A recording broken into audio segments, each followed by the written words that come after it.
Greetings to all of you from Austin CFC. Austin கிறிஸ்தவ ஐக்கிய சபையிலிருந்து உங்கள் எல்லாருக்கும் என் வாழ்த்துதலை கொண்டு வருகிறேன்.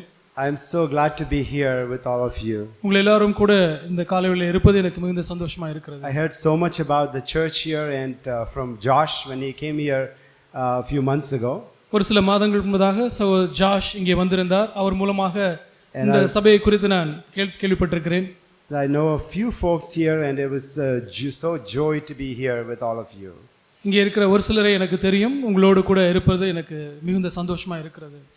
So this morning for our meditation, I want to share from a familiar parable, the prodigal son. இந்த காலை வேளையிலே நம்முடைய தியானத்திற்கென்று நமக்கு பரிச்சயமாக இருக்கக்கூடிய அந்த இளைய குமாரனுடைய உதாரணத்தை தியானிக்கலாம் என்று இருக்கிறேன்.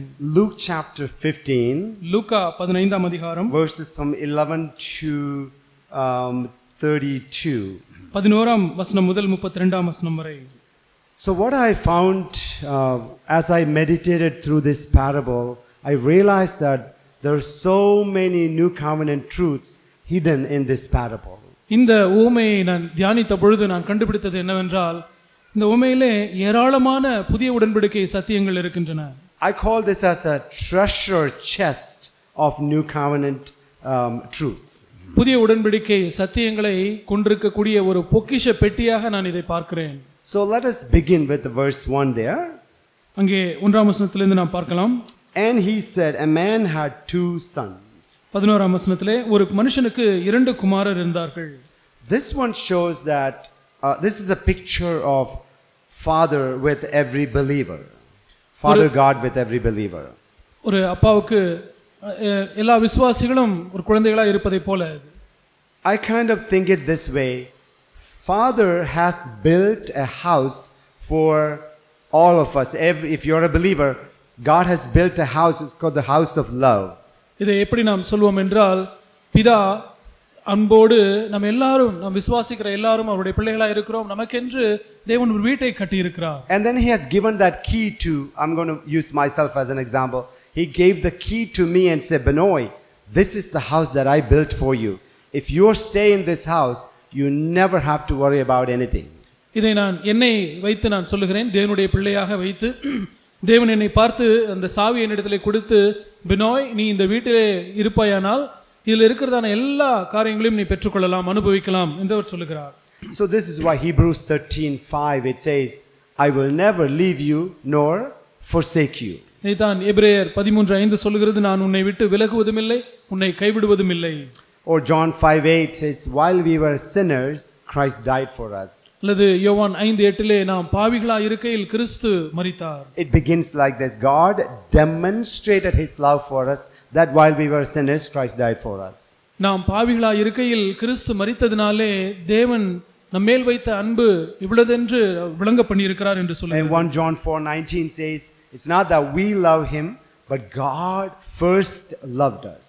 நாம் தேவனை அன்பு கூர்ந்தோம் என்பது அல்ல, தேவன் நம்மை முந்தி அன்பு கூர்ந்ததினாலே நாம் அவரில் அன்பு கூறுகிறோம் என்று 1 யோவான் 4 நாம் வாசிக்கிறோம். Romans 5:5, one of my favorite verses in the Bible, it says, love of God is being poured onto our hearts through the Holy Spirit which is given to us. ரோமர் 5:5 எனக்கு மிகவும் பிடித்தமான ஒரு வசனம். தேவ பரிசுத்த ஆவியினாலே தேவ அன்பு நம்முடைய இருதயங்களிலே ஊற்றப்பட்டிருக்கிறது. And then of course we know this verse from Brother Zach often uses this verse, John 17:23, how much God loves us as much as he loved Jesus. So Zach அவர்கள் அடிக்கடி பயன்படுத்துகிற இந்த வசனம் யோவான் 17:23 என்னில் அன்பாய் இருக்கிறது போல அவர்களிலும் நீர் அன்பாய் இருக்கிறீர். பிதா கிறிஸ்துவை அன்பு கூறுகிறது போலவே நம்மையும் அன்பு கூறுகிறார் என்கிற காரியம். And then 1 John 3:1 says, how great is the Father's love that he lavished on us. நம் பிள்ளைகளா இருக்கிறபடினாலே பிதா நம்மேல் வைத்த அன்பு இவ்வளவு பெரிதென்று பாருங்கள் என்று 1 யோவான் 3 நாம் வாசிக்கிறோம். So this is why Paul says in Romans 8:35 that nothing can separate us from the love of Christ. இதைத்தான் பவுல் சொல்லுகிறார் ரோமர் 8:39 தமிழிலே, கிறிஸ்து தமிழிலே 39 கடைசி, தேவனுடைய அன்பை விட்டு ஒன்றும் நம்மை பிரிக்க மாட்டாது என்று நிச்சயித்திருக்கிறேன் என்று சொல்லுகிறார். So if you are in the Father's love, that if you are in that house, you don't have to worry about anything. ஆகவே நீங்கள் அந்த பிதாவினுடைய வீட்டிலே இருப்பீர்கள் என்றால் நீங்கள் ஒன்றை குறித்தும் கவலைப்பட தேவையில்லை. And this is the meaning of we must be secure in God's love.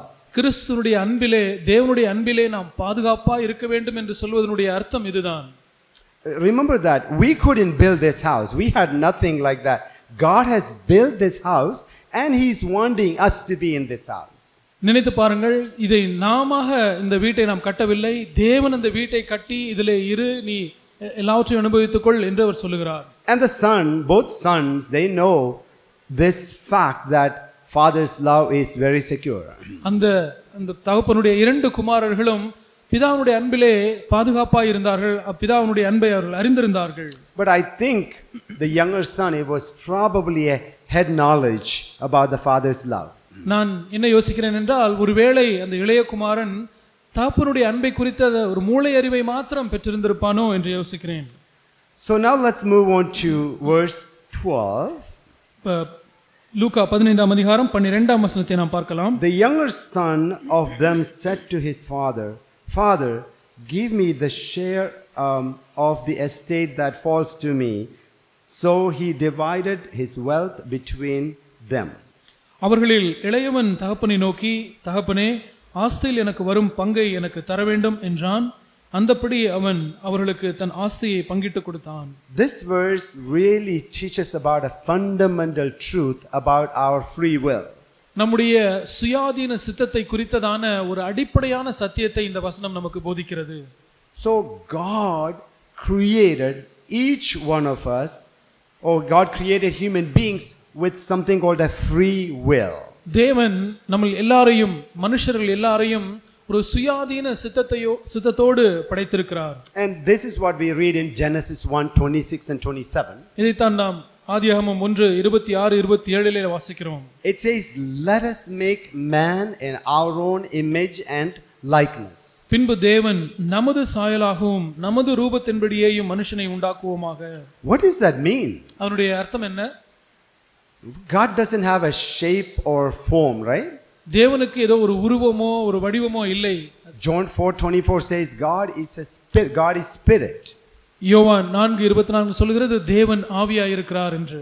So definitely he's not talking about a physical form or shape. ஆகவே நிச்சயமாக தேவன் தம்முடைய ஒரு சரீர பிரகாரமான உருவத்தையோ ஒரு வடிவத்தையோ குறித்து பேசவில்லை. And you remember in Genesis chapter 2 we read that God used the dirt of the earth to create man and animals. ஆதியாகமம் 2ஆம் அதிகாரத்தில் நாம் வாசிக்கிறோம், தேவன் அந்த பூமியில இருக்கிறதான அந்த மண்ணை பயன்படுத்தி மனுஷனையும் மிருகங்களையும் பயன்படுத்தி உருவாக்கினார். But when he created man, he did something special. It says he breathed into his nostrils. ஆனால் மனுஷனை ஆண்டவர் உருவாக்கும் பொழுது ஒரு வித்தியாசமான ஒரு சிறப்பான காரியத்தை செய்தார். அவனை வடிவாக்கி அவன் மீது தன்னுடைய சுவாசத்தை ஊதினார். So we are different from animals. ஆகவே நாம் மிருகங்களை காட்டிலும் வித்தியாசமானவர்களாக இருக்கிறோம். Not in terms of our body. நம்முடைய சரீரத்தை பொறுத்த மாத்திரத்தில் அல்ல. Because both of our bodies and animal bodies are made up of the basic stuff, the cells, organic cells. ஏனென்றால் மிருகங்களுடைய உடலும் நம்முடைய உடலும் உயிரியல் மூலக்கூறுகளாக இருக்கக்கூடிய இந்த செல்களை கொண்டுதான் உருவாக்கப்பட்டிருக்கிறது. But God has done something special with us. He instilled a mind or soul, whatever you call it. There's an immaterial thing on Adam. ஆகவே மனுஷன் ஆதாமுக்குள்ளாக தேவன் அந்த சரீர பிரகாரமான காரியம் அல்லாத ஒரு ஆத்துமாவை அல்லது மனது அதை உள்ளே கொடுத்திருக்கிறார். So human beings are a combination of body and mind. ஆகவே மனுஷர்கள் சரீரத்தையும் மனதையும் உடைய நபர்களாக இருக்கிறார்கள். And this mind is where our will and our consciences, whatever you call it, all that things is in this immaterial part. இந்த சரீரம் அல்லாத அந்த மனது அதற்குள்ளாகத்தான் நம்முடைய உணர்ச்சிகளும் நம்முடைய சித்தமும் இருக்கிறது. And that's why we are moral beings. அதனால்தான் நாம் தார்மீக வஸ்துக்களாக இருக்கிறோம். moral beings என்று சொல்லுவாங்க. This is why we have like a right and wrong concepts. இதனால்தான் நமக்கு நன்மை எது தீமை எது என்கிற கருத்தை உடையவர்களாய் நாம் இருக்கிறோம். You don't see like a lion chasing a zebra and stopping and say something like, well, if I kill this zebra, what would their children think? ஒரு சிங்கம் ஒரு வரிக்குதிரையை துரத்தி கொண்டு செல்கிறது என்றால் நின்று நான் இப்பொழுது இந்த ஜீப்ராவை அடித்து கொன்று விட்டால் அந்த வரிக்குதிரையுடைய பிள்ளைகள் குட்டிகளுக்கு என்ன ஆகும் என்றெல்லாம் அது யோசிக்காது. That's because human beings are created in the image of God. We have something more than the body. We have a mind or soul, whatever you call it. ஆனால் நாம் அப்படி இல்லை. ஏனென்றால் நாம் தேவனுடைய சாயலின்படியே உருவாக்கப்பட்டிருக்கிறோம். நமக்கு ஒரு ஆத்மா இருக்கிறது, அதிலே மனது, அதிலே நமக்கு சுய சித்தம், மனசாட்சி இதெல்லாம் இருக்கிறது. So we have the ability to choose. நாம் ஒன்றை தெரிந்து கொள்ளக்கூடிய ஒரு திறமையுடையவர்களாய் நாம் இருக்கிறோம். This is why we read in Revelation 3:20. இதைத்தான் நாம் வெளிப்படுத்தின விசேஷம் 3:20 வாசிக்கிறோம். Jesus says, I am knocking on the door. ஆண்டவர் இயேசு சொல்கிறார், நான் கதவை நான் தட்டுகிறேன். If you hear my voice and open the door, I will come inside. நீ என்னுடைய சத்தத்தை கேட்டு கதவை திறந்தால் நான் உள்ளே பிரவேசித்து நான் உன்னோட போஜனம் பண்ணுவேன் என்று சொல்கிறார். Why couldn't Jesus just blast open the door and come inside? ஏன் இயேசு அப்படியே கதவை உடைத்து திறந்து கொண்டு உள்ளே வரக்கூடாது? He wants us to open the door. That means he wants us to accept him or receive him by denying our will, by choosing him. நாம் நம்முடைய சுய சித்தத்துக்கு இல்லை என்று சொல்லி அவரை தெரிந்து கொண்டு கதவை திறந்து அவரை ஏற்றுக்கொள்ளும்படியாக அவர் விரும்புகிறார். So forced love is never real love. வற்புறுத்தி திணிக்கப்பட்ட அன்பு அது ஒரு மெய்யான அன்பா இருக்காது. I often ask this to young men. If you like a girl and let's say if you want to marry her but she doesn't like you, what would you do? நான் வாலிபர்களை பார்த்து பையன்களை பார்த்து இப்படி கேட்பது உண்டு. நீ ஒரு பெண்ணை விரும்புகிறாய், ஆனால் அந்த பெண் உன்னை விரும்பவில்லை, என்ன செய்வாய் என்று நான் கேட்பேன். I was waiting for an answer from a young man who says, I'm going to put a chain on her and force her to love me. நான் ஒரு சங்கிலியை போட்டு அவள் எப்படியாவது அவள் என்னை நேசிக்க செய்து விட வேண்டும் என்று அவன் சொல்லுவான் என்று நான் எதிர்பார்த்தேன். So far nobody told me that answer. யாருமே அப்படிப்பட்ட பதிலை இதுவரைக்கும் எனக்கு சொல்லி இருக்கவில்லை. So our will is ours. My will is mine. என்னுடைய சித்தம் நம்முடைய சித்தம் நம்முடையது என்னுடையது. God cannot control that will. அந்த சுய சித்தத்தை தேவன் கட்டுப்படுத்த மாட்டார். That's because God created us with free will. அது ஏனென்றால் தேவன் அப்படிப்பட்ட சுயாதீன சித்தத்தோடு நம்மை படைத்திருக்கிறார். Even when Adam sinned, we didn't lose the free will. ஆதாம் பாவம் செய்த பொழுதும் கூட ஆதாம் அந்த சுயாதீன சித்தத்தை இழந்து விடவில்லை. What we lost is actually the ability to have fellowship with God. பாவம் செய்தபோது ஆதாம் இழந்த காரியம் என்னவென்றால் தேவனோடு ஐக்கியப்படக்கூடிய அந்த காரியத்தை தான் அவன் இழந்தான். That's why Jesus came and redeemed us by initiating the salvation. He came and died for us so that we can respond to what he has done for us. அதனால் தான் இயேசு கிறிஸ்து வந்து நமக்காக மரித்து நம்மை மீட்கும்படியாக அந்த சுவிசேஷத்துக்கு நாம் தெரிந்து கொள்ளும்படியாக அப்படி அதை செய்திருக்கிறார். So see here, when the younger son said, Father, I wanted to have my inheritance and I wanted to go. The father, you don't see the father say, no, stay here. I'm going to chain you here. Stay here. He just gave him what he asked for. இங்கேயும் நாம் இந்த தகப்பனை குறித்து பார்க்கிறோம். இளைய மகன் தகப்பனை பார்த்து நான் ஆஸ்தியை எனக்கு பிரித்து கொடும் என்று சொன்ன பொழுது தகப்பன் இல்லை எப்படியாவது நீ அதை செய்யாதபடி நான் உன்னை செய்ய போகிறேன் என்று சொல்லவில்லை. அந்த அன்பினாலே அவன் கேட்டதை அவர் கொடுத்து விட்டார். So let's read verse 13 now. 13ஆம் வசனத்தை நாம் பார்க்கலாம். And not many days later the younger son gathered everything together and went on a journey into a distant country, and there he squandered his estate with loose living. சில நாளைக்கு பின்பு இளைய மகன் எல்லாவற்றையும் சேர்த்துக்கொண்டு தூர தேசத்துக்கு புறப்பட்டு போய் அங்கே துன்மார்க்கமாய் ஜீவனம் பண்ணி தன் ஆஸ்தியை அழித்து போட்டான். Why would you think this son who is living in the most secure house, why did he leave? இந்த மிகவும் பாதுகாப்பான ஒரு நல்ல வீட்டிலே இருக்கிற ஒரு மகன் ஏன் இப்படி செய்தான்? You see that, dear brothers and sisters, the world is very attractive. இதை ஒன்றை பார்க்க முடியும் சகோதர சகோதரர்களே, இந்த உலகம் மிக கவர்ச்சிகரமானதா இருக்கிறது. We have three enemies, right? The devil, our flesh and the world. நமக்கு மூன்று சத்துருக்கள் உண்டு. பிசாசு, நம்முடைய flesh, our flesh, நம்முடைய மாம்சம், உலகம். And we are bombarded with temptation from these three sources. இந்த மூன்று காரியங்கள் நிமித்தமாக நாம் சோதனைகளாலே தாக்கப்பட்டு கொண்டிருக்கிறோம். Do you remember when Jesus was tempted by the devil, the third temptation? Devil showed him the glory of this world and asked Jesus like, if you just bow down before me, I'll give you everything. இயேசுவை அந்த சோதனைக்காரன் சாத்தான் சோதித்த பொழுது அந்த மூன்றாவது சோதனையிலே என்ன பார்க்கிறோம்? பிசாசு இந்த உலகத்தினுடைய மகிமை எல்லாவற்றையும் காண்பித்து என்னை பணிந்து கொண்டால் இந்த மகிமை எல்லாம் உனக்கு தருவேன் என்று அவன் சொன்னான். But the only thing is, the glory of this world is something of a short-term thing. ஆனால் ஒரு காரியம் நாம் பார்க்க வேண்டியது, இந்த உலகத்தினுடைய மகிமை எல்லாம் கொஞ்ச காலத்துக்கு தான் இருக்க போகிறது. This is the essence of every temptation that we face. நாம் சந்திக்கிற ஒவ்வொரு சோதனையினுடைய அந்த சாராம்சமும் இதுவாய்த்தான் இருக்கிறது. Every temptation offers us some type of passing pleasures. நமக்கு வருகிற ஒவ்வொரு சோதனையும் ஏதோ ஒரு கடந்து போகிற ஒரு சந்தோஷத்தை தான் அது தருகிறதா இருக்கிறது. How many of you here are tempted with anger? இங்கே இருக்கிற எத்தனை பேர் கோபத்தினாலே சோதிக்கப்படுகிறீர்கள்? I'm sure all of us can raise our hand, right? We all are tempted with anger. நம்ம எல்லாரும் இந்த கேள்விக்கு கையை உயர்த்துவோம் என்று நினைக்கிறோம். எல்லாரும் கோபப்படும்படி சோதிக்கப்படுகிறதா தான் இருக்கிறோம். Why do we get angry? நாம் ஏன் கோபப்படுகிறோம்? Because you will get a short-term pleasure. ஏனென்றால் அந்த சமயத்தில் கோபப்படும் பொழுது ஒரு கடந்து போகிற ஒரு சிறிய சந்தோஷம் உண்டாகும். Why do young men, like all men, like run after lust? ஏன் வாலிபர்கள் இன்னும் பெரியவர்களும் கூட இச்சைக்கு பின்னால் ஓடுகிறார்கள்? That's because we get some type of quick pleasure with that. அது நிமித்தமாக ஏதோ ஒரு கொஞ்ச சந்தோஷம், ஒரு இன்பம் கிடைக்கிறது. So here the younger son, even though he lived in this secure house, the father's love may not be the biggest house in that area.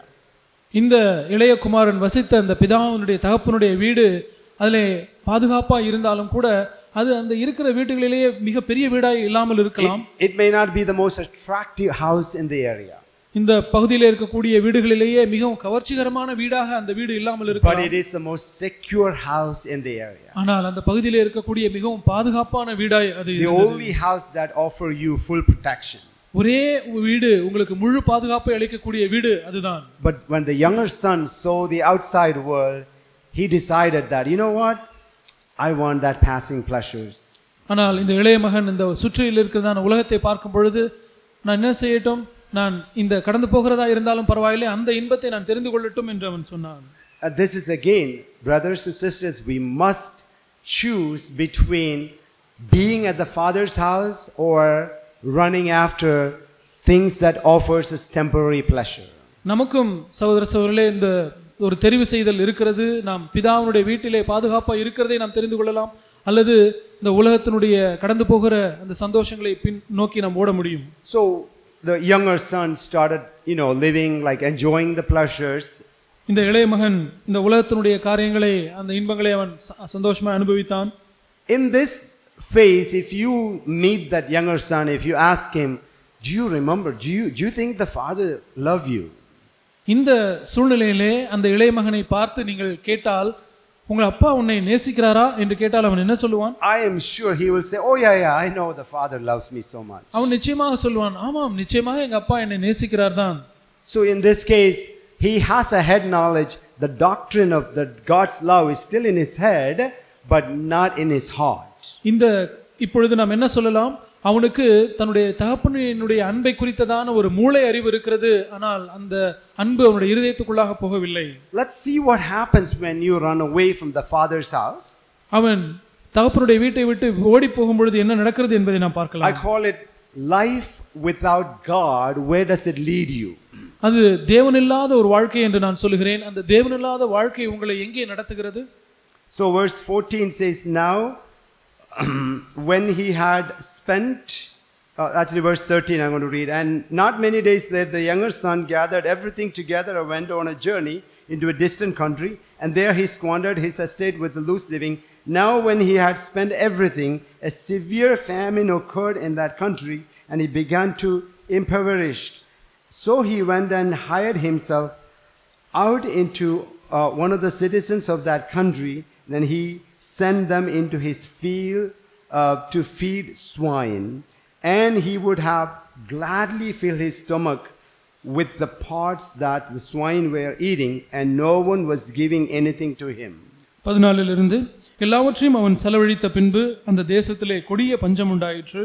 அப்பொழுது அவன் குறைவுபட தொடங்கி அந்த தேசத்து குடிகளில் ஒருவனிடத்தில் போய் ஒட்டிக்கொண்டான். அந்த குடியானவன் அவனை தன் வயல்களில் பன்றிகளை மேய்க்கும்படி அனுப்பினான். அப்பொழுது பன்றிகள் தின்கிற தவிட்டினாலே தன் வயிற்றை நிரப்ப ஆசையாயிருந்தான். ஒருவனும் அதை அவனுக்கு கொடுக்கவில்லை. You see, dear brothers and sisters, life without God leads us to destruction. இதை பார்க்கிறீர்களா சகோதர சகோதரர்களே, தேவன் இல்லாத ஒரு வாழ்க்கை அழிவுக்கு நேராய் நடத்துகிறது. And this is what we read in Matthew 7:13. இதைத்தான் நாம் மத்தேயு 7:13 வாசிக்கிறோம். Jesus said, "The gate is wide and the way is broad that leads to destruction." கேட்டுக்கு போகிற வாசல் விரிவும் வழி விசாலமுமாய் இருக்கிறது. You see, the devil is very smart and he will always make sure he will hide the end part. He wants us to enjoy that quick and passing pleasure. பிசாசானவன் மிகவும் புத்திசாலியாய் சாதுரியமானவனாய் இருக்கிறான். அவன் என்ன செய்வான் என்றால், அதனுடைய ஒரு காரியத்தினுடைய முடிவை அவன் நமக்கு காண்பிக்க மாட்டான். இப்பொழுது கிடைக்கக்கூடிய தற்காலத்துடைய அந்த சந்தோஷத்தை மாத்திரமே அவன் காண்பிப்பான். This is exactly what happens today, especially young people. You know, you're trying drugs and sex out of marriage, and then filthy entertainment stuff like wild video games. All these things, they offer this passing pleasure, and the devil makes sure that he will never show you the end where that it leads to. இதைத்தான் இந்த நாட்களிலே வாலிபர்கள் மத்தியிலே பிசாசானவன் செய்கிறான். அவர்கள் இந்த video games, பாலிய பாவங்கள், மற்ற இந்த மாதிரியான எத்தனையோ கேட்டுக்கு நேரான காரியங்களை அவன் காண்பித்து அதில் இருக்கக்கூடிய சந்தோஷங்களை, அற்பமான சந்தோஷங்களை மாத்திரம் காண்பித்து, ஆனால் அது அழிவுக்கு நேராக நடத்தும் என்பதை அவன் காண்பிக்கிறதில்லை. So thankfully, verse 17, you see a turning around there. இங்கே 17ஆம் வசனத்திலே ஒரு காலம் வருகிறது. It says, "But when he came to his senses, he said," அவனுக்கு புத்தி தெளிந்தபோது அவன் இவ்விதமாய் சொன்னான். You see, dear brothers and sisters, these circumstances led him to turning away, come to his senses. இந்த சூழ்நிலைகள் அவனுக்கு ஒரு புத்தியை கொடுக்கிறதாய், அவனுக்கு புத்தி திரும்ப வருகிறதற்கு உதவி செய்தது. You see, God's love, God always loves us. He doesn't want anyone to perish. தேவன் எப்பொழுதுமே எல்லாரையும் நேசிக்கிறார். ஒருவரும் கெட்டு போவது அவருடைய சித்தம் அல்ல. If any of us are in that stage where the younger son is, இப்பொழுது அந்த இளைய மகன் இருக்கிற அந்த நிலைமையிலே நம்மில் யாராவது இருப்போமானால், remember this. You can now, today is the day of salvation. You want to turn around right now. நீங்கள் இதை நினைவில் கொள்ளுங்கள். நீங்கள் இப்பொழுது திரும்ப விரும்பினாலும் இன்றைய இரட்சணிய நாள், இப்பொழுதே திரும்பி அவரிடத்தில் வந்து விடலாம். So now I can say, finally, the Father's love, the doctrine has become life to him. இப்பொழுது நான் என்ன சொல்ல முடியும்? இப்பொழுது அந்த இளைய மகனுக்கு தன் தகப்பன் தன் மீது கொண்டிருக்கிற அந்த அன்பு அவனுக்கு ஒரு ஜீவனாய் மாறிவிட்டது. And it begins in our heart. அது நம்முடைய இருதயத்திலே துவங்குகிறதா இருக்கிறது. So verse 17 says, "But when he came to his senses, he said, How many of my father's hired men have more than enough bread, but I am dying here with hunger? I will get up and go to my father. I will say to him, Father, I have sinned against heaven and in your sight. I am no longer worthy to be called your son. Make me as one of your hired men." 17ஆம் வசனத்திலிருந்து, அவனுக்கு புத்தி தெளிந்தபோது அவன், என் தகப்பனுடைய கூலிக்காரர் எத்தனையோ பேருக்கு பூர்த்தியான சாப்பாடு இருக்கிறது, நானோ பசியினால் சாகிறேன். நான் எழுந்து என் தகப்பனிடத்திற்கு போய், தகப்பனே, பரத்துக்கு விரோதமாகவும் உமக்கு விரோதமாகவும் உமக்கு முன்பாகவும் பாவம் செய்தேன். இனிமேல் உம்முடைய குமாரன் என்று சொல்லப்படுவதற்கு நான் பாத்திரன் அல்ல. உம்முடைய கூலிக்காரரில் ஒருவனாக என்னை வைத்துக் கொள்ளும் என்பேன் என்று சொன்னான். You see, if you are a believer in Christ, you do have the Holy Spirit in you reminding you how to get back to God. நீங்கள் விசுவாசிகளாய் இருப்பீர்களானால் பரிசுத்த ஆவியானவர் உங்களுக்குள்ளாக இருக்கிறார். அவர் நீங்கள் தேவனிடத்திலே திரும்ப வேண்டும் என்று உங்களை உங்களை நடத்துவார். Hebrews 4:7 says, எபிரேயர் 4:14 சொல்லுகிறது, if you hear his voice today, do not harden your heart. இன்று அவருடைய சத்தத்தை கேட்பீர்களானால் உங்கள் இருதயத்தை கடினப்படுத்தாதீர்கள் என்று சொல்லுகிறது. Repentance begins with this change of our attitude. மனம் திரும்புதல் நம்முடைய மனப்பான்மையிலே ஏற்படுகிற இந்த மாற்றத்திலிருந்து உண்டாகிறது. And you see that the father has not done anything special here. இங்கே பாருங்கள், இப்படி இந்த இளைய மகன் மனம் திரும்புவதற்கு தகப்பன் ஒன்றுமே செய்யவில்லை. The father's love is the same from the beginning. பிதாவுடைய அந்த தகப்பனுடைய அன்பு ஆரம்பத்திலிருந்து மாறாத அப்படியே தான் இருக்கிறது. You don't see the father come and try to drag him out or anything like that. Father is still in the house. He still loves the son. தகப்பன் வந்து அப்படியே அவனை எப்படியாவது இழுத்து விட வேண்டும் என்று அவர் செய்யவில்லை. தகப்பன் இன்னும் வீட்டிலே தான் இருக்கிறார். ஆனால் அவருடைய அன்பு ஆரம்பத்திலிருந்து அப்படியே தான் இருக்கிறது. But the son had a change of attitude. ஆனால் இந்த இளைய குமாரன் தன்னுடைய மனப்பான்மையிலே ஒரு மாற்றத்தை பெற்றான். Finally he realizes that what all this world offers is worthless. கடைசியிலே அவன் உணர்ந்து கொண்டது என்னவென்றால் இந்த உலகம் தருகிற எதுவுமே பிரயோஜனமற்றது என்பதை உணர்ந்து கொண்டான். The father's love is greater than everything. தகப்பனுடைய அன்பு, பிதாவுடைய அன்பு இது எல்லாவற்றை காட்டிலும் மேலானது என்பதை அவன் உணர்ந்து கொண்டான். This is why we read in Jude 1:21. இதனால் தான் நாம் யூதா 1:21 நாம் வாசிக்கிறோம். Keep yourself in the love of God. உங்களை தேவனுடைய அன்பிலே காத்துக்கொண்டு. Keep yourself in the love of God. Jude 1:21. யூதா 1:21 உங்களை தேவனுடைய அன்பிலே உங்களை காத்துக்கொண்டு. So God created that house for every one of us. His desire is that we should always live there because that's the most secure place. பிதா நமக்காக நம்ம எல்லாருக்காகவும் அந்த வீட்டை ஆயத்தப்படுத்தி உருவாக்கி இருக்கிறார். இதிலே நாம் அந்த அன்பிலே நாம் நிலைத்திருக்க வேண்டும், ஏனென்றால் அதுதான் நமக்கு பாதுகாப்பு என்று ஆண்டவர் வைத்திருக்கிறார். But as the younger son, like many of us, I have done that so many times. I was taken up with the short pleasures that the world offers. I left that house. ஆனால் நம்மில் அநேகர், நானும் கூட அப்படித்தான் இருந்திருக்கிறேன், இந்த இளைய குமாரனை போல இந்த வீட்டை காட்டிலும் வேறு எத்தனையோ காரியங்களினாலே நாம் கவரப்பட்டு நாம் போய்விடுகிறவர்களாக இருக்கிறோம். Dear brother or sister, if you are there, make sure that just like this younger son, change of attitude, come back to the father's house. சகோதரனே சகோதரியே, நீங்கள் யாராவது அப்படி இருப்பீர்களானால் இந்த இளைய குமாரனை போல நீங்கள் பிதாவுடைய வீட்டுக்கு திரும்பி வந்து விடுங்கள். And you see another thing that I notice in verse 18 and 19. 18-19 வசனங்களிலே இன்னொரு காரியத்தையும் நான் கவனித்தேன். You see the attitude of this son. He doesn't have any entitlement attitude. அந்த இளைய குமாரன் மனம் திரும்பின பொழுது அவனுடைய மனப்பான்மையிலே நான் இதற்கு பாத்திரன் என்று சொல்லக்கூடிய மனப்பான்மை அவனுக்கு இல்லவே இல்லை. What is an entitlement attitude? நான் பாத்திரன் என்று சொல்லக்கூடிய மனப்பான்மை என்ன? This son could have said something like, well, I was your son, right? I just went away, but I'm coming back. Just take me as your son.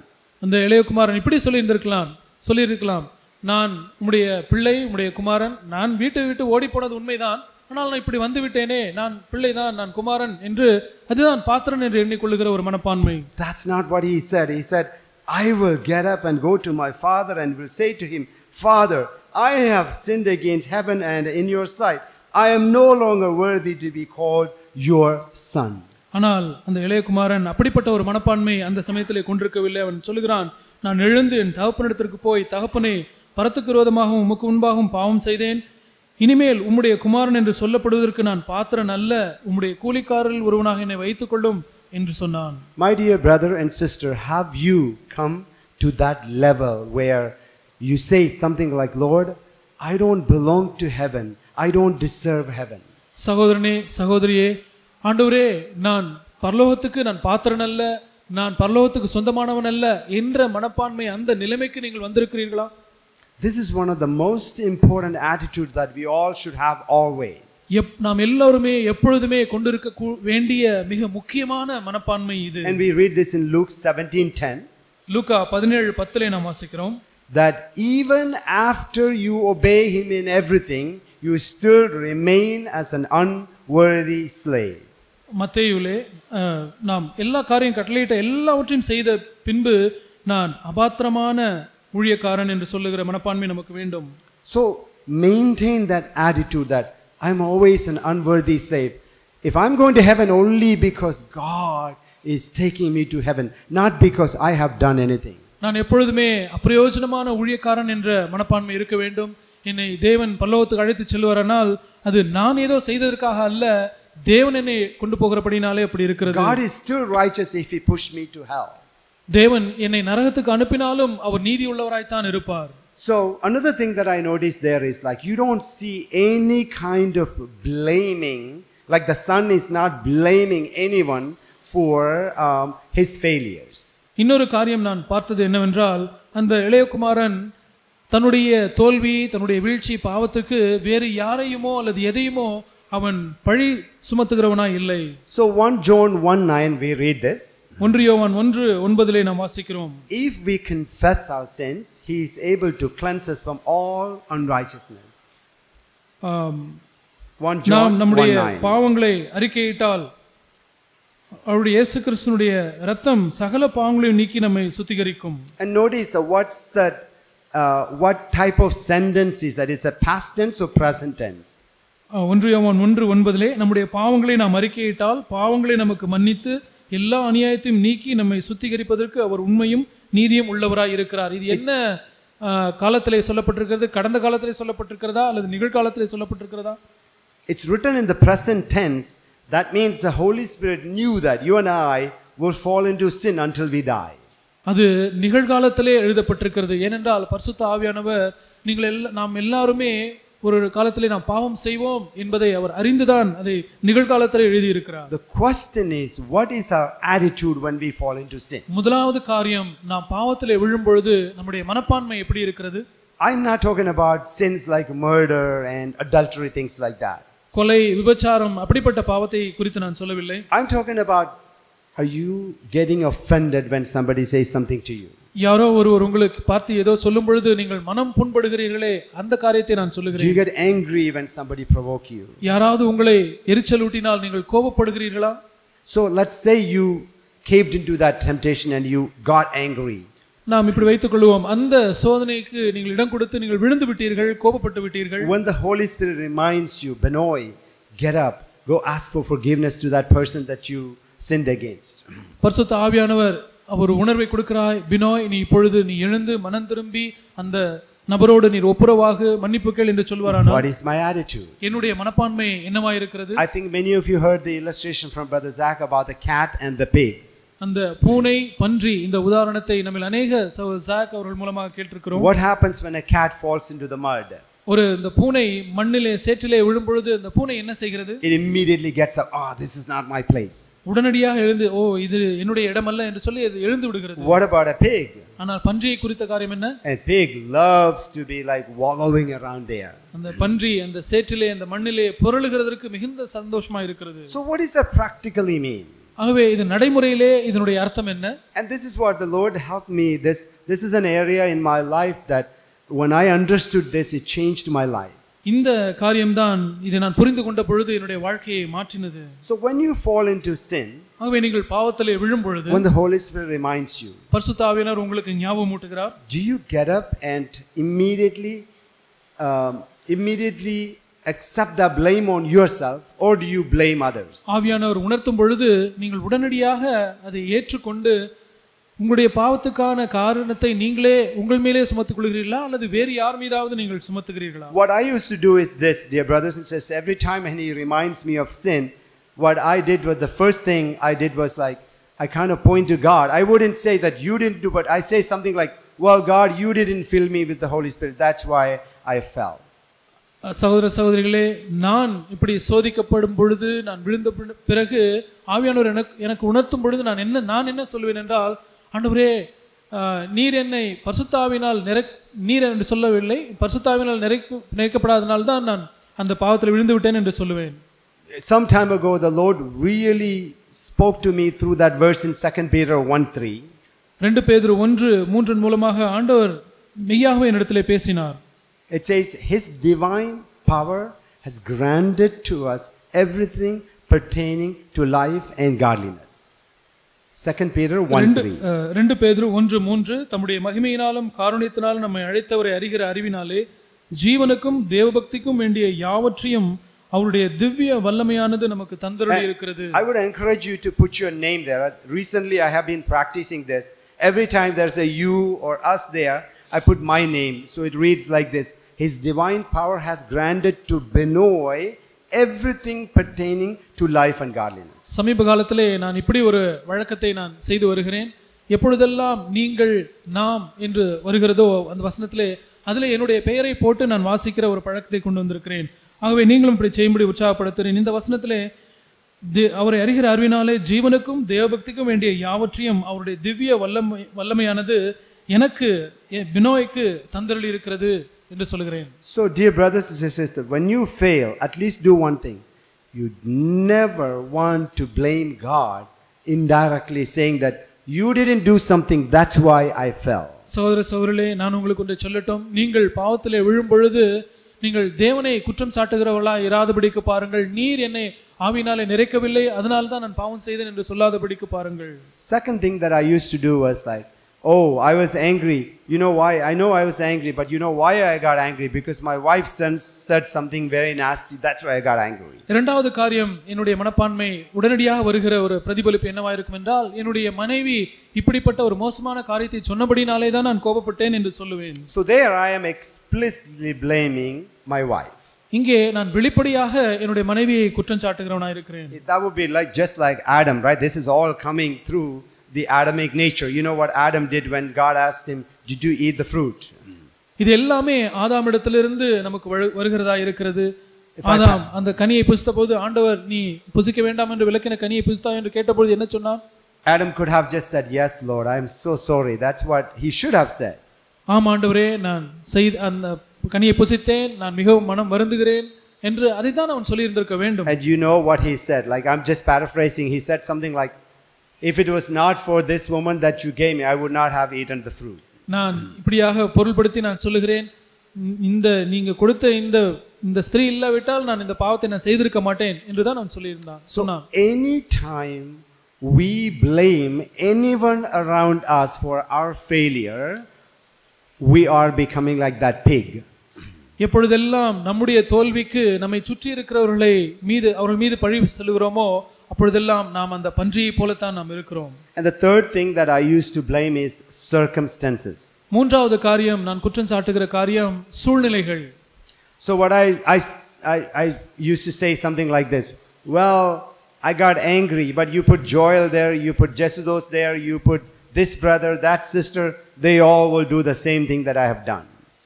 நீங்கள் யாரை வேண்டுமானாலும் வைத்துக் கொள்ளுங்கள், எந்த சகோதரனாக இருந்தாலும் இதே விதமாக தான் செய்திருப்பார்கள். So what we are indirectly saying is like, I'm the poor guy, but I just sinned because the circumstances led me to sin. நான் அந்த சமயத்தில் என்ன சொல்லுகிறேன் என்றால், இந்த சூழ்நிலைகள், நான் ஒரு சாதாரண மனுஷன் தான், ஆனால் இந்த சூழ்நிலைகள் தான் என்னை இப்படி பாவம் செய்கிற மனுஷனாய் மாற்றி விட்டது என்று நான் சொல்லுகிறேன். We should never do that. நாம் அதை ஒருபோதும் அப்படி செய்யக்கூடாது. And the fourth thing is, we say something like, the devil made me do it. நான்காவது காரியம் நாம் சொல்லுகிறது, பிசாசு என்னை இப்படி செய்ய வைத்து விட்டான் என்று நாம் சொல்லுகிறோம். So dear brothers and sisters, the choice is ours. அருமையான சகோதர சகோதரிகளே, அந்த தெரிவு நம்முடையது. So if I choose to blame any of these four things, நாம் இந்த நான்கு காரியங்களிலே எதையாவது ஒன்றை அதை நாம் பழி சுமத்துகிறவர்களாய் நாம் இருக்க நாம் தெரிந்து கொண்டால், then I am choosing to be a pig. அப்பொழுது நான் பன்றியா இருக்கும்படி நான் தெரிந்து கொள்கிறேன். Instead, if I choose to take the blame on myself, அதற்கு பதிலாக அந்த பழியை நானே என் மீது நான் ஏற்றுக்கொள்வேனானால், say something like, Lord, I am so sorry, I got angry, I am so sorry, Lord, please forgive me. ஆண்டவரிடத்திலே, ஆண்டவரே நான் கோபப்பட்டு விட்டேன், நான் மிகவும் வருந்துகிறேன், என்னை தயவு செய்து மன்னியும் என்று சொல்வோமானால், then I am choosing to be a cat. அப்பொழுது நான் ஒரு பூனையா இருப்பதை நான் தெரிந்து கொள்கிறேன். That's exactly what I see here with the younger son. அதைத்தான் இந்த இளைய குமாரனிடத்திலே நான் பார்க்கிறேன். I don't see any blame there. He's taking all the blame on himself. அவன் யார் மீதும் பழி சுமத்துவதை நான் பார்க்க முடியாது. எல்லா பழியையும் குற்றத்தையும் தன் மீதே ஏற்றுக்கொள்கிறான். So that's a fundamental thing. This thing you can try today, that I can prophesy that many of us here will fall into sin today or tomorrow. I'm talking about sins like anxiety and anger and lust and things like that. ஆகவே எப்பொழுதெல்லாம் நீங்கள் பாவத்திலே விழுகிறீர்களோ, நான் எப்படிப்பட்ட பாவத்தை குறித்து பேசுகிறேன், கவலை, பதட்டம், பயம், இப்படிப்பட்ட கோபம், இந்த காரியங்களை பேசுகிறேன். எப்படி இந்த பாவத்தை நீங்கள் விழும் பொழுது குற்றத்தை 100% உங்கள் மீதே நீங்கள் பழியை எடுத்துக்கொண்டு பாருங்கள். Okay, so let's move on now. Let's see what happens.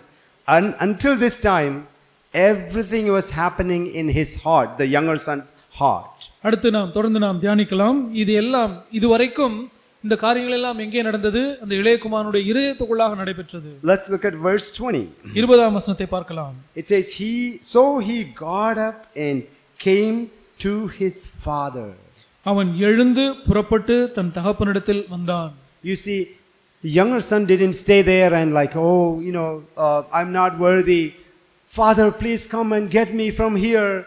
I can't move. That's not what he said. அந்த இளையகுமாரன் அந்த இருதயத்திலே மனம் திரும்புதல் வந்த பிறகு அங்கே இடத்திலே உட்கார்ந்து கொண்டு, நான் அபாத்திரன், நான் ஒன்றுமே செய்ய முடியாது, தகப்பனே என்னை எப்படியாவது என்னை நகர்த்திவிடும், என்னால ஒன்றும் செய்ய முடியாது என்று அவன் சொல்லவில்லை.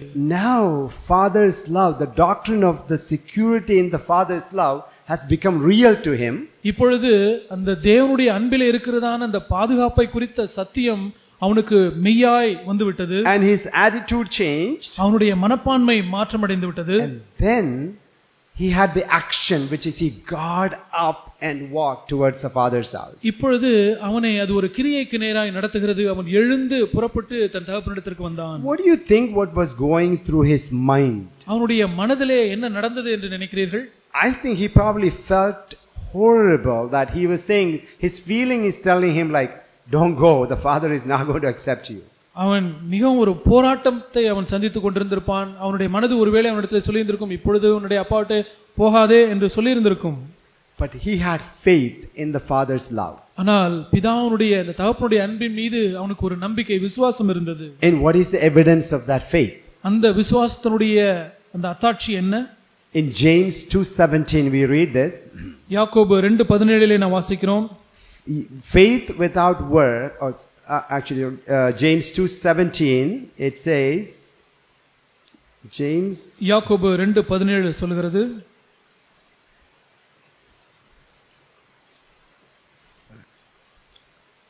James 2:7, you can read in Tamil. அப்படியே விசுவாசமும் கிரியைகள் இல்லாதிருந்தால் தன்னிலே தானே செத்ததா இருக்கும். Even so, faith, if it has no works, is dead, being by itself.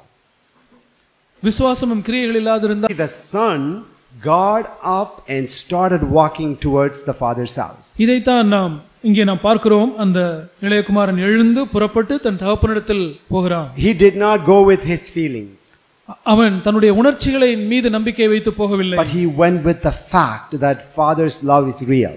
தகப்பனுடைய அன்பு மெய்யானது என்கிற அந்த உண்மையின் பேரிலே விசுவாசத்தை வைத்து அவன் போனான். So you see, Jesus told us in Luke 9:23, if you want to follow me, you must deny yourself, take up the cross daily and follow me. இயேசு சொன்னார் லூக்கா 9:23, ஒருவன் என் பின்னே வர விரும்பினால் அவன் தன்னைத்தான் வெறுத்து தன் சிலுவையை அனுதினமும் எடுத்துக்கொண்டு என்னை பின்பற்ற கடவன். If God has spoken but your feeling is in a different way, what is our action? தேவன் ஒன்றை பேசி இருக்கிறார், ஆனால் என்னுடைய உணர்ச்சிகள் வேறு விதமாக இருக்கிறது. அப்பொழுது நான் என்ன செய்ய வேண்டும்? 2 Corinthians 10:5 says, take captive every thought and make it obedient to Christ. 2 கொரிந்தியர் 10:5 சொல்கிறது, எந்த எண்ணத்தையும் கிறிஸ்துவுக்குள் கீழ்ப்படிய சிறைப்படுத்த வேண்டியவர்களாய் இருக்கிறோம். This is why Paul says in 2 Corinthians 5:7, we don't walk by sight, but we walk by faith. இதான் பவுலும் 2 கொரிந்தியரிலே சொல்கிறார், நாம் கண்டு விசுவாசிக்கிறவர்களாய், தரிசித்து விசுவாசிக்கிறவர்களாய் இல்லை, காணாமல் விசுவாசிக்கிறவர்களாய் இருக்கிறோம். So our feelings is always telling us something, right? But if Jesus has spoken something, I rather go with what Jesus is saying. I would command my feelings to follow the fact, not the opposite. என்னுடைய உணர்ச்சிகள் உண்மையை பின்பற்றும்படி நான் உணர்ச்சிக்கு நான் கட்டளை கொடுப்பேன். ஆகவே இயேசு கிறிஸ்து ஒன்றை சொல்லி இருப்பாரானால் என்னுடைய உணர்ச்சி வேறு விதமாக இருக்குமானால் அவர் சொன்ன உண்மைக்கு நேராக அது கீழ்ப்படிய வேண்டும் என்று என்னுடைய உணர்ச்சிக்கு நான் கட்டளையிட்டு அதன்படி நான் கிரியை செய்வேன். You don't see the son staying there saying something like, Father, I believe in you, Father, I believe in you, Father, I believe in you. You see him, because he believed in the Father, he got up and walked towards the Father. அந்த இளைய குமாரன், பிதாவே நான் உம்மை நான் நம்புகிறேன், விசுவாசிக்கிறேன், உம்முடைய அன்பை நான் விசுவாசிக்கிறேன் என்று சொல்லி அங்கே உட்கார்ந்து கொண்டே இருக்கவில்லை. அவன் பிதாவுடைய அன்பை விசுவாசத்தபடினாலே அவன் எழுந்து ஒரு கிரியை செய்து பிதாவினிடத்திலே அவன் தகப்பனிடத்திலே You see, this is the same thing in 2 Corinthians 5:14. We read this, Christ's love compels me. 2 Corinthians 5:14, Paul says like, Christ's love compels me. இதைத்தான் பவுல் 2 கொரிந்தியர் 5:14 சொல்கிறார், கிறிஸ்துவுடைய அன்பு எங்களை நெருக்கி ஏவுகிறது. You see, the Father's love compel him to get up and walk towards the Father's house. இந்த பிதாவினுடைய அன்பு அவனை நெருக்கி ஏவி அவனை பிதா வீட்டுக்கு போகும்படியாக அவனை நெருக்கி ஏவினது. And if you're watching this story as a reporter, you can say something like, wow, I think the son believes in the Father because you see him walking towards the Father's house. இந்த காரியங்கள் எல்லாம் நீங்கள் ஒரு செய்தி அறிக்கை கொடுக்கிறவரை போல, ஒரு ரிப்போர்ட்டரை போல நீங்கள் காரியங்களை பார்ப்பீர்களானால், ஓ இப்பொழுது இந்த மகன் எழுந்து நடந்து போகிறானே, அப்படியானால் அவன் தகப்பனுடைய அன்பை அவன் மெய்யாக விசுவாசித்திருக்க வேண்டும் என்று சொல்லுகிறார். And this is very similar we see in Luke chapter 5 when Peter and Andrew were, they tried fishing for a whole night and they caught nothing. அங்கே லூக்கா 5ஆம் அதிகாரத்திலே அந்த பேதுருவும் யோவானும் இரவு முழுவதும் மீன் பிடித்து ஒன்றும் பிடிக்கவில்லை. The next morning Jesus came and asked them, hey, can I use your boat?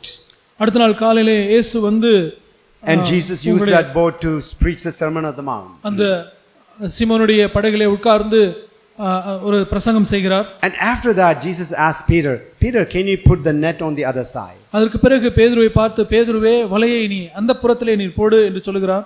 Do you know what Peter said? பேதுரு என்ன சொன்னார் தெரியுமா? He said, Master, this is verse 5, I think it's 5. It says, Luca 5:5. Master, we tried all night, we caught nothing. But he didn't stop there. He said something like this, since you say it, I will do it. லூக்கா 5:5. அதற்கு சீமோன், ஐயரே, ராமுழுவதும் நாங்கள் பிரயாசப்பட்டும் ஒன்றும் அகப்படவில்லை. அதை சொல்லி அப்படியே அவர் நின்று விடவில்லை. தொடர்ந்து அவர் என்ன செய்கிறார்? ஆகிலும் உம்முடைய வார்த்தையின்படியே வலையை போடுகிறேன். And he threw the net. வலையை போட்டார். See, Peter's feeling probably told him like, you are a fool because there is no fish there. He knows there is no fish there. பேதுருவுடைய உணர்ச்சி அவருக்கு என்ன சொல்லி இருந்திருக்கும்? நீ இந்த இடத்துல மீன் இல்லாத இடத்துல நீ வலையை போட்டால் நீ ஒரு முட்டாளா இருப்பாய் என்று தான் அது சொல்லி இருக்கும். But yet he chose to go with what Jesus said as opposed to his feeling.